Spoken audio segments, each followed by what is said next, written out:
Hi guys, இனிப்பு பூரணம் எப்படி செய்யலான்னு பார்த்துடலாமா?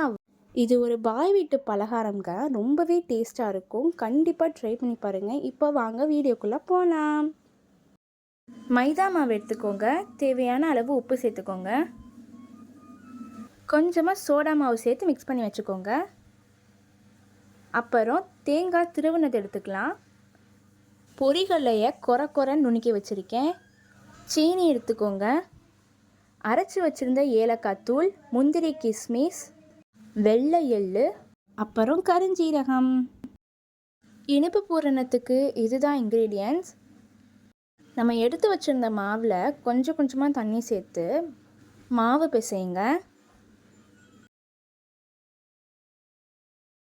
பார்த்தீங்களா, இந்த மாதிரி தான் பிசையணும். எவ்வளோ சாஃப்டாக வருதுன்னு பாருங்கள். இப்போது இதை ஈரமான கிளாத் போட்டு மூடி வச்சுக்கலாம். இப்போ உள்ள ஸ்டஃபிங் செஞ்சுருவோம். ஒரு பேன் எடுத்துக்கோங்க. அதில் நம்ம துருவி வச்சுருந்த தேங்காய் சேர்த்துக்கலாம். இன்னொரு தடவை சொல்கிறேன், இது கண்டிப்பாக வீட்டில் ட்ரை பண்ணி பாருங்கள். ரொம்ப டேஸ்ட்டாக இருக்கும். கொஞ்சம் கொஞ்சமாக மிக்ஸ் பண்ணி விடுங்க.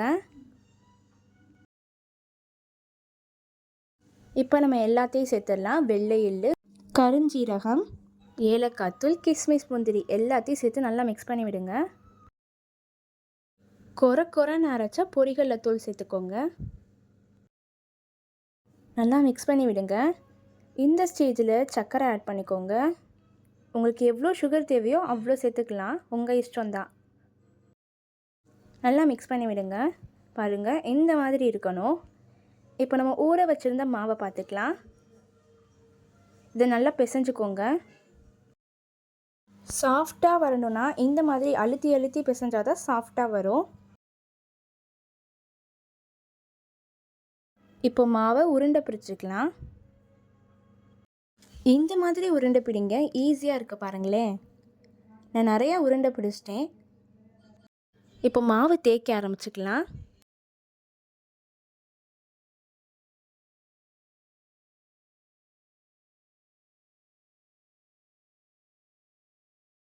மாவு தேய்ச்சாச்சு. அச்சு எடுத்துக்கோங்க. அச்சில் மாவு தேய்ச்சதை வச்சுட்டு நடுவில் ஸ்டஃபிங் வச்சு மூடிக்கோங்க. சைடில் இருக்கிறதெல்லாம் எடுத்து விட்டுக்கலாம். இப்போ எடுத்து பார்ப்போம்.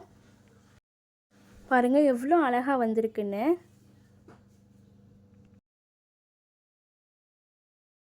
பாருங்கள், நான் இவ்வளோ செஞ்சு வச்சுட்டேன். இப்போ ஒன்றா போட்டு பொரிக்கிறது தான் வேலை. அடுப்பில் ஆயில் வச்சுக்கோங்க. ஆயில் ஹீட் ஆனதும் ஒன்றா போட்டு பொரிக்க ஆரம்பிச்சிடலாம்.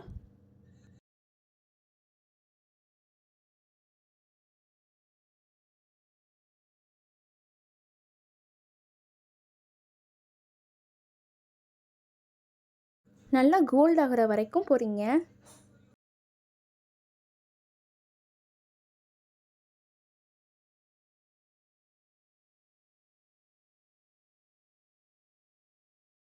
பார்த்தீங்களா, கோல்ட் ஆகிடுச்சு. இந்த ஸ்டேஜில் எடுத்துடலாம். சர்வ் பண்ணிடலாம். இந்த இனிப்பு பூரணத்தை பாயாசம் கூட சாப்பிடும்போது ரொம்ப டேஸ்ட்டாக இருக்கும். பாருங்கள் இவ்வளோ கிறிஸ்பியாக வந்திருக்குன்னு. அவ்வளோதான், ரொம்பவே ஈஸியாக இனிப்பு பூரணம் செஞ்சாச்சு. இது கண்டிப்பாக வீட்டில் ட்ரை பண்ணி பாருங்கள். கிட்ஸுக்கு ரொம்பவே பிடிக்கும். எனக்கு இதுதான் ஃபேவரட். அவ்வளோதான், பாய்.